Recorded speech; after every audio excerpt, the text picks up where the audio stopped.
Hi guys, my name's Clover and I'm here today with Pat O'Brown, CEO and founder of Impossible Foods.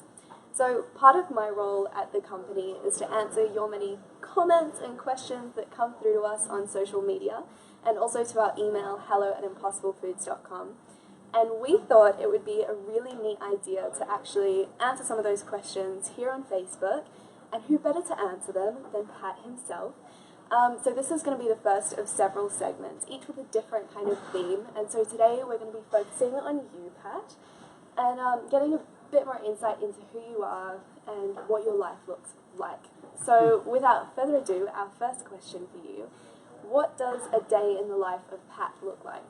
Well, one of the great things about my life right now and being at Impossible Foods is that every day is different.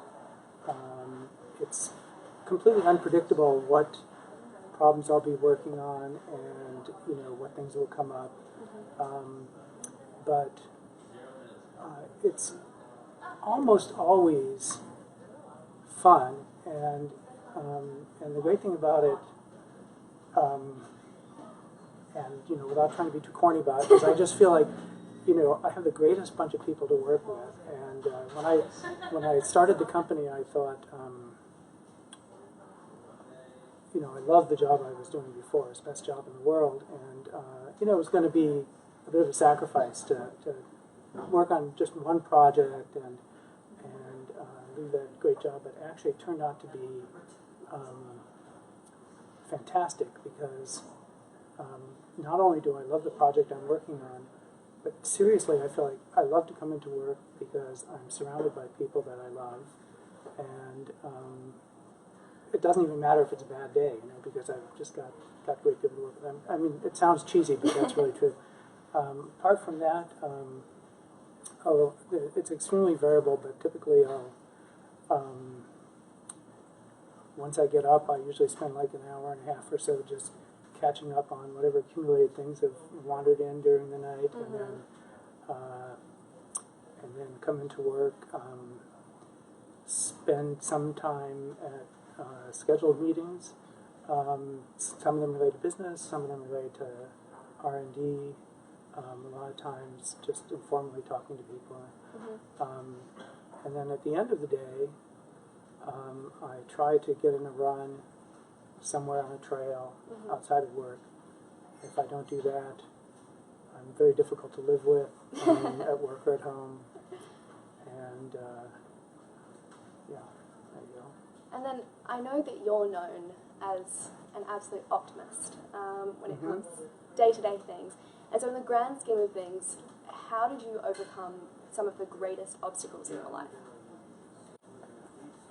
It's, I don't really feel like I've had, like when you ask that question, I can't really think of, any kind of single great obstacles. The one thing that I would say kind of in a certain way is an obstacle that, and I really think it is kind of the greatest obstacle now that I think about it, is that it's kind of like complacency and sort of accepting things as they are, and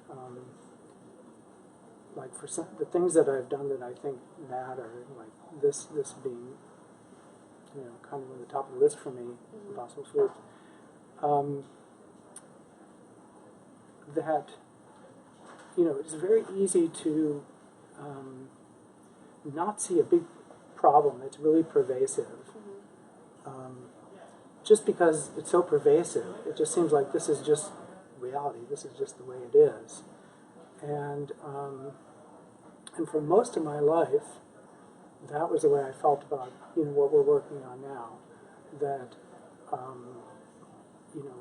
animals as a technology for producing human food,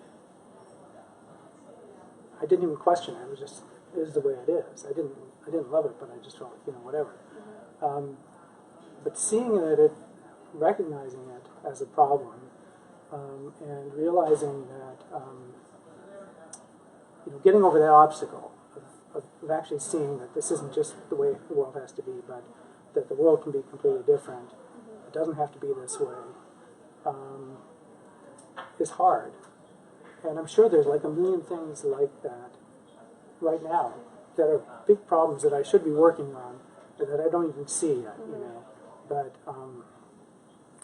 and then I think you know, getting from that point to also something really important that I think is hard to do is when you see a big problem that's no one's working on, like I think there's a tendency to think, well, it's someone else's job to solve this problem. Sure.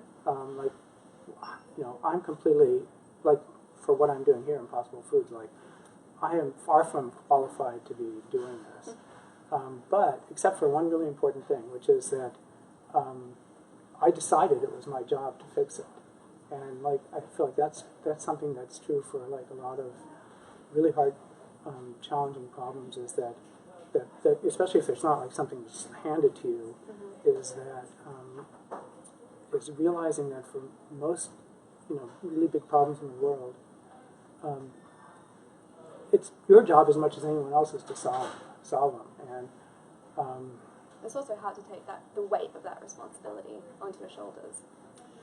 well, it's kind of, actually it's interesting because in a way it's easier because no one's putting it on your shoulders except yourself, and so it's you can take it on, and it's a responsibility that I feel like, you know, the world hasn't kind of put its trust in me to solve this problem. I've just decided to solve it, you know, to work on it.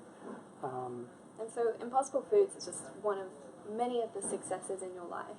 So how do you think you would personally define success? I guess I'd say, you know, if you do something that, like, makes the things that you touch a little bit better, like, you know, I mean, again, it sounds kind of trite, but I just feel like it feels like a success to me. Like, what it feels like a success to me is, like, where I feel like, okay, it's been a good day.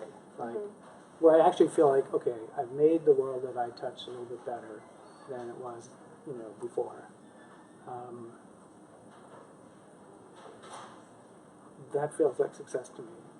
And you know, I also feel like, you know, in general, I never feel like I've succeeded in the sense that the job is done for most of these things, but every little bit, you know, like, I really do think it's important to value every little bit as a success. Sure. Yeah. Very cool. And then our last question for this segment, I think the most important one: pickles or no pickles?